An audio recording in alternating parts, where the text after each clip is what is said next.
நாட்டில் ஏற்பட்டுள்ள நல்லாட்சியின் விளைவாக மக்கள் இன்று அமைதியான வாழ்க்கையினை அனுபவிக்கின்றனர் என முன்னாள் ஜனாதிபதி சந்திரிகா பண்டாரநாயக்க குமாரதுங்க தெரிவித்துள்ளார். லைக்கா கிராம வீட்டு திட்டத்திற்கான அடிக்கல் நாட்டும் வைபவம் இன்று நடைபெற்றது. இதில் கலந்து கொண்டு உரையாற்றும் போதே சந்திரிகா இவ்வாறு தெரிவித்தார்.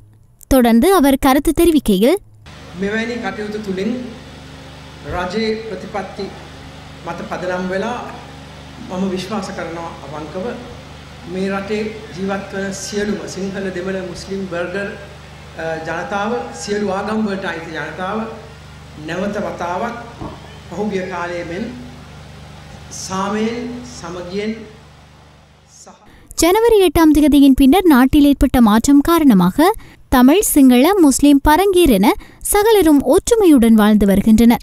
கடந்த கால ஆட்சியாளர்கள் நாட்டின் கீர்த்திக்கு பங்கம் விளைவித்திருந்தனர். தற்போது நாட்டில் புதிய ஆட்சி ஏற்பட்டுள்ளது.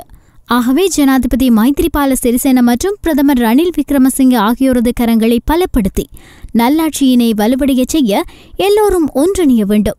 இத்தகைய அமைதியான சூழ்நிலையில்தான் வவுனியா மக்களின் நலன் கருதி லைக்கா நிறுவன தலைவர் அல்லிராஜா சுபாஸ்கரன் தலைமையிலான குழுவினர் புதிய வீட்டு திட்டத்தினை அமைக்கவுள்ளனர்.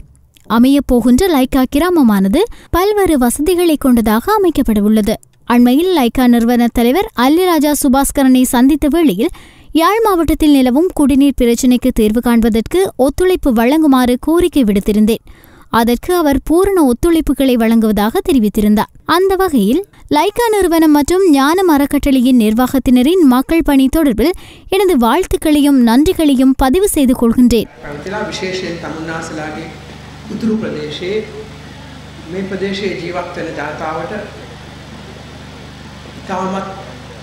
දුක්ඛිත තත්ත්වයක් ඇති වෙලා තිබුණා.